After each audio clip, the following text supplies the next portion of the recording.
जितनी मैंने एकादशी का व्रत करा वो एकादशी भी दुनिया के किसी व्यक्ति ने नहीं करी हो, और जितनी मैंने गौ माता की सेवा करी उतनी गौ माता की सेवा भी दुनिया में किसी ने नहीं करी हो। भीष्म पितामह की 26 गौशाला थी, 26 गौशाला, और जितनी 26 एकादशी होती है उस एकादशी के नाम पर भीष्म पितामह की एकादशी की गौशाला थी। कामा गौशाला, निर्जला गौशाला, मोक्षदा गौशाला, और जो एकादशी पड़ती थी उस एकादशी पर भीष्म पितामह उस गौशाला में जाते थे और गौ माता की सेवा करते, तो गाय को भी फरियाल कराते और खुद भी फरियाल करते। तो मेरे बराबर कोई ने गौ सेवा करी, ये भी किसी ने नहीं करी। और एक बात आज तक समझ में नहीं आई रे कन्हैया, कि मुझे ये समझ में नहीं आता कि मैंने पाप कौन सा करा था जो मुझे बाणों की सैया पर पटका गया। भगवान कृष्ण ने कहा, पितामह जी आपको तो ज्ञान के चक्षु दिए गए हैं, आप ध्यान लगा कर देखिए कि आपने पाप कौन सा करा। मैंने तो पुण्य ही पुण्य करा। भगवान ने कहा, अपने 48 जन्म पहले जाइए। भीष्म पितामह ने ध्यान लगाकर 48 जन्म पहले प्रवेश करा। 48वें जन्म पर भीष्म पितामह सुंदर आनंद से एक नगर के पुण्यमय राजा थे। एक बार गंगा नहाने जा रहे थे, पूरी सेना के साथ में, पूरे काफिले के साथ जा रहे थे। वन में से निकलते समय एक बड़ा सा सर्प बीच में पड़ा था, तो दूतों ने आकर कहा, महाराज आगे सर्प पड़ा है। पितामह ने कहा, एक काम करो, वो राजा के रूप में पितामह बोले, उस सर्प को उठाकर एक कोने में डाल दीजिए और अपना रास्ता सुलभ करिए। कोने में सर्प को पटका। राजा कहते हैं, भीष्म पितामह कहते हैं, मैं राजा के रूप में गंगा नहाने जा रहा था, मैंने किसी को कष्ट नहीं दिया। भगवान कृष्ण ने कहा, अब यहां तक की कथा तो आपने कह दी, अब आगे की कथा मुझसे सुन लो। तुम्हारे दूतों ने सर्प को उठाकर बमूल के कांटे की झाड़ियों में पटक दिया और वो कांटे सर्प को चुभ गए। सर्प उसमें तड़प तड़प कर मर गया। सांप जैसे तड़प तड़प कर मरा, भीष्म पितामह तुमको भी ऐसे ही तड़प तड़प कर मरना पड़ेगा। ये कर्म का दंड मनुष्य को भोगना पड़ता। शिव महापुराण कहती है, जैसे भीष्म पितामह का थोड़ा सा पाप बाणों की सैया पर पटका, उसी तरह शिव महापुराण की कथा में वर्णन किया वेद व्यास जी ने कि हमारे 7 जन्म के पुण्य, हमारे दादा परदादा परदादा के भी दादा के पुण्य की जब गुल्लक, जैसे बच्चा गुल्लक भरता ना, 1-1 रुपया इकट्ठा करता है, और जब गुल्लक फोड़ता है तो कोई अच्छी चीज लेकर आता है, बड़ा सा गिफ्ट लेकर आता है। उसी तरह जब हमारे दादा परदादाओं की पुण्य की गुल्लक भराते भराते उनके बच्चे भी पुण्य की गुल्लक भरते हैं, भरने के बाद जब गुल्लक फूटती है तब जानो कि अपने परिवार में शिव महापुराण की कथा होती है। ये पुण्य की गुल्लक फूटती, बिना पुण्य के नहीं। भागवत कराना बहुत सरल है। 18,000 श्लोक हैं, 7 दिन की है, बहुत सहज। गीता जी श्रवण करना भी सरल है, राम कथा भी हजारों हजार बार श्रवण करना सरल है, पर यह 24,000 श्लोक की शिव महापुराण को श्रवण करना बड़ा कठिन है, बहुत कठिन।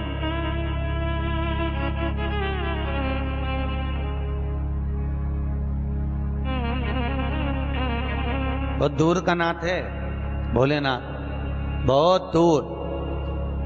आज की दुनिया में सबसे ज्यादा लोग सबसे ज्यादा प्रेम करते हैं तो या तो नारायण से या ठाकुर जी से। भोलेनाथ जी का तो प्रसाद लेना भी कई लोग पसंद नहीं करते। कोई कहता है हम नारायण वाले, हम शंकर जी के मंदिर नहीं जाएंगे, हम प्रसाद नहीं लेंगे। कोई कहता है हम श्री जी वाले, हम शिव जी के मंदिर नहीं जाते, हम शंकर जी का प्रसाद नहीं लेते। भोलेनाथ जी बोले, भले प्रसाद मत लो, भले मेरी पूजन मत करो, भले मेरे मंदिर मत आओ, मुझे कोई चिंता की बात नहीं है। शंकर जी बोले, जीते जी नहीं आएगा, मरने के बाद तो आएगा।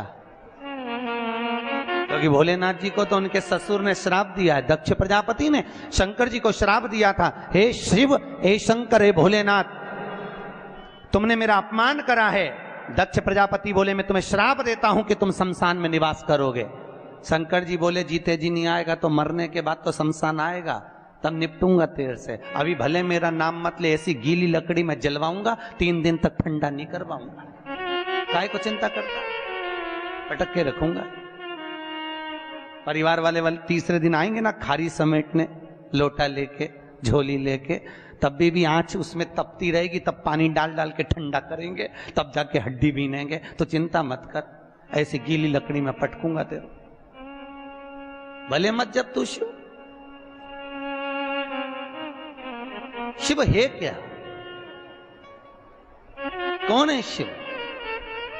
ऐसा कोई मनुष्य बता दो जिसके अंतर्गत शिव ना हो।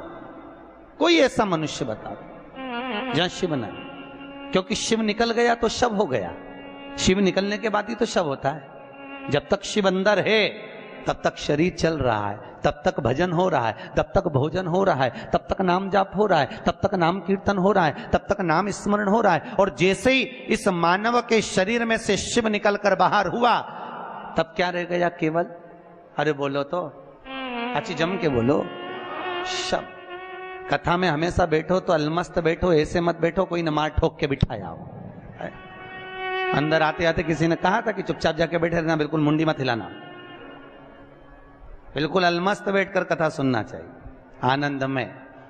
भगवान के सम्मुख में जब भी जाओ तो मस्त दिखना चाहिए भगवान को।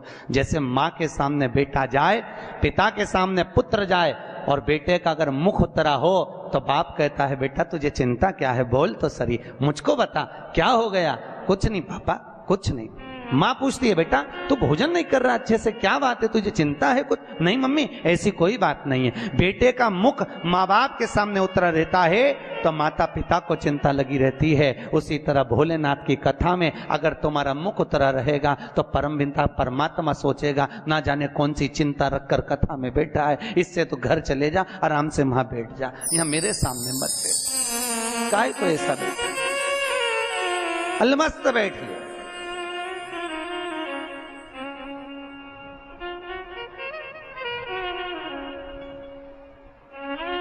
और तो और हमारे कंसल जी ने तो पानी की बोतल दे दी है साथ में कि कथा गटकते नहीं बने तो पी पी के गटक।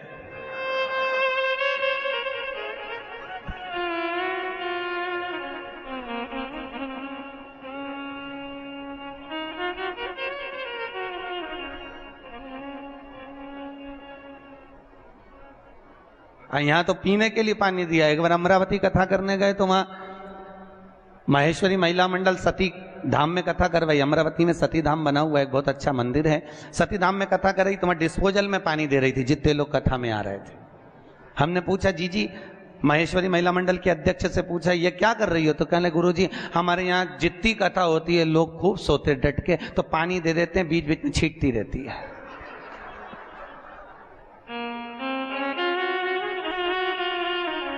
तो अच्छा हुआ यहाँ डिस्पोजल में नहीं दिया।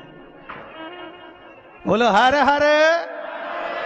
अच्छा दोनों हाथ उठाकर बोलो, क्योंकि सबसे ऊंचा अगर कोई बैठता है तो शंकर बैठता है। कोई पानी की टंकी पे चढ़ाओ, बिल्डिंग के ऊपर खड़ा हो और तुम धीरे से आवाज लगाओ एक कल्लू, तो कोई उतरेगा क्या? वो जम के बोलना पड़ता कल्लू, तब नीचे उतरेगा। तो शंकर जी बहुत ऊपर बैठते हैं, जितनी तेज बोलोगे शिव जी तक आवाज पहुंचेगी, और आवाज पहुंचेगी तो भोलेनाथ आपकी बात को श्रवण कर लेगा। हर हर।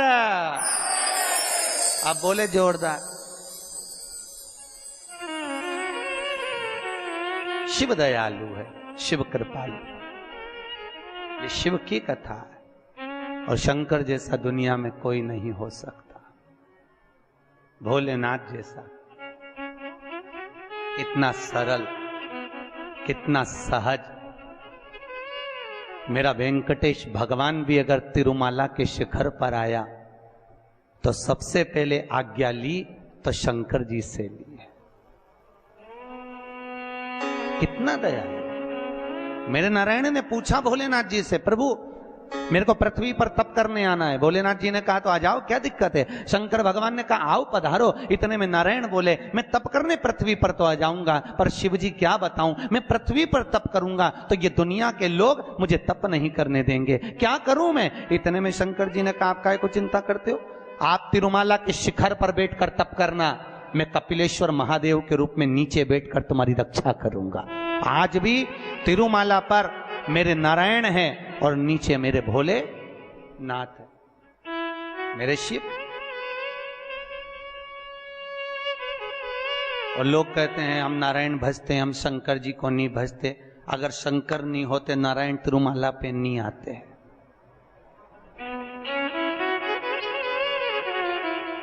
मेरे श्री जी बाबा गोवर्धन के पर्वत पे से श्रीनाथ जी की मूर्ति जब चली, पूरी पृथ्वी पर भगवान श्री जी बाबा घूम कर आ गए।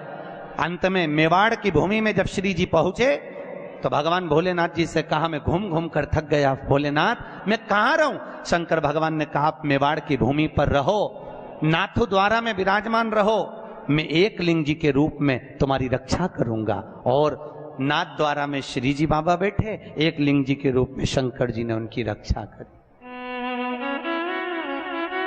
कितना प्रेम। हम कहते हैं राम अलग है, हम कहते हैं कृष्ण अलग है, हम कहते हैं शिव अलग है, मानो तो ये तीनों एक है। ये ब्रह्म हमारा। पहले दुनिया के लोग माथे पर भी 3 रेखा लगाते थे, देखा है आप लोगों ने?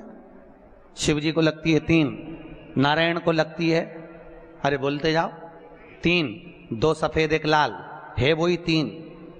बस इनकी आड़ी है, इनकी खड़ी है।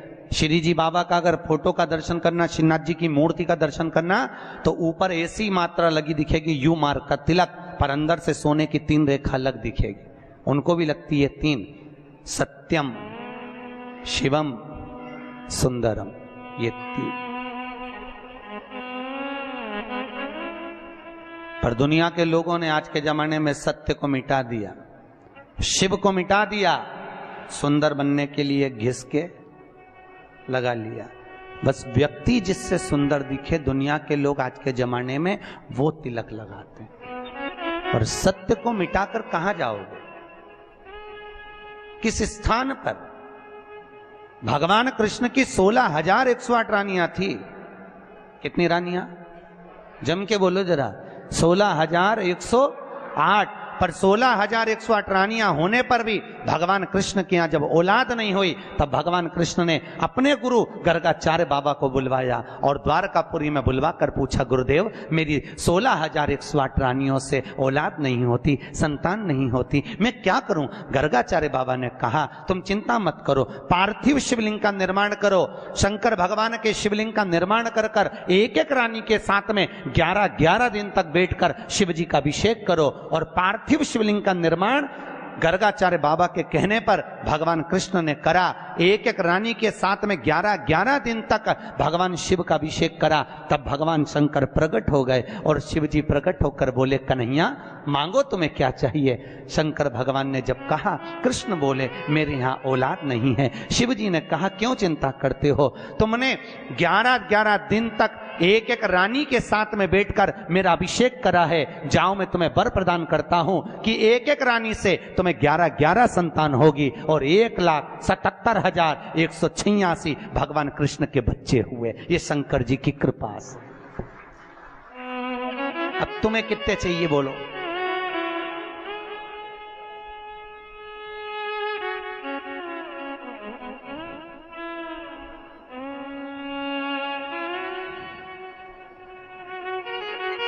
भगवान कृष्ण के यहां अगर औलाद हुई तो किसकी कृपा से?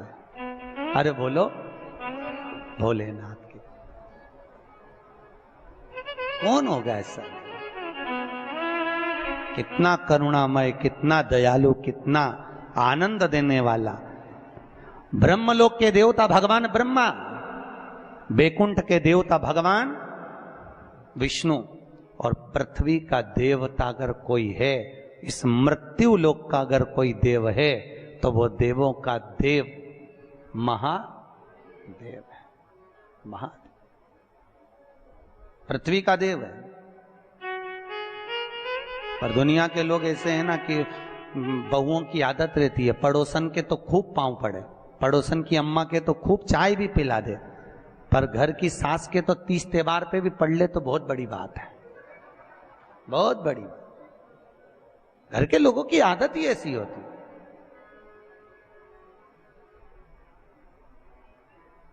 घर के लोगों, घर की मां कि पाँव नहीं पड़ेगी, पड़ोसन के खूब पढ़ लेगी, काकी सास के पढ़ लेगी, मौसी सास के पढ़ लेगी, देवरानी आदि का जितनी पड़ोसन के कोई भी आएगा उसका आदर करेगी, सम्मान करेगी, धोख लगाएगी। पर घर में सास बैठी है उसके पाँव नहीं पड़े तो सास की चिंता भी नहीं रहे, सास के भले मत पड़ मेरे पाँव, मत पड़ नहीं पड़े तो मैं भी देखूं तो पड़ोसन के कितने ही पाँव पड़ ले, क्या पड़ोसन अपनी जायदाद का हिस्सा दे देगी तेरे को? अरे बोलो तो देगी क्या? नहीं। जायदाद का हिस्सा कौन देगी? सास। उसी तरह मृत्यु लोक का देव है महादेव। शंकर जी कहते हैं भले तू ब्रह्मा को भज, चाहे तेरी मर्जी पड़े नारायण को भज, पर मृत्यु लोक का देव तो मैं हूं, पाला तो मुझसे पड़ना है ना, तब निपटूंगा तेरे से, अभी तू जा जा। और फिर पाला कब पड़ता है? जब थोड़ी सी भी दिक्कत आ जाए, परेशानी आ जाए, एक्सीडेंट हो जाए, ब्लड प्रेशर ऊंचा नीचा हो जाए, शुगर बढ़ जाए, अटैक आ जाए, तब सीधे पंडित जी को फोन लगा के बोले महामृत्युंजय का पाठ करा दो। शंकर जी बोले अब आया मेरे पाले में, अब आया, और लगे सब पाठ करने के लिए। कितना दयालु है ऐसा।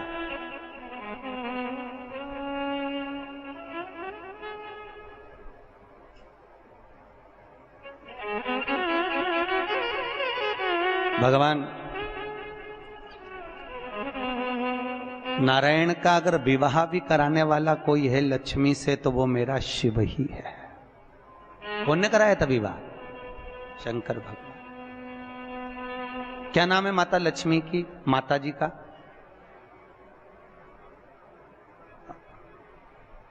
अरे यहीं तो कोई ऊपर बोल रहा था गुरुजी हमारे गुलबर्गा में तो खूब कथा होती है, आपको मालूम है गुरुजी?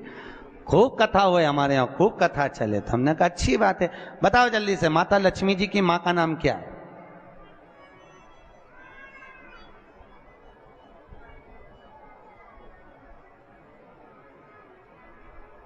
अरे बोलो तो। हर हर महादेव। माता लक्ष्मी की माँ का नाम था ख्याति देवी। क्या नाम था? ख्याति देवी। कितनी लक्ष्मी हुई? अष्टलक्ष्मी। उसमें से नारायण को कितनी लक्ष्मी भी आई? 2 लक्ष्मी। एक माता ख्याति की पुत्री श्री लक्ष्मी और दूसरी समुद्र देवता की बेटी लक्ष्मी महालक्ष्मी। ये 2 लक्ष्मियां भगवान नारायण को भी आई। कौन कौन सी लक्ष्मी भी आई? जम के बोलो। एक श्री लक्ष्मी, कौन है ये? माता ख्याति की बेटी। और दूसरे नंबर पर महालक्ष्मी, कौन है ये? समुद्र देवता की बेटी। अब जिस नारायण भगवान के साथ में मंदिर में लक्ष्मी जी की पूजन करते हो वो लक्ष्मी इन दोनों में से कौन सी? बोलो जल्दी से। है?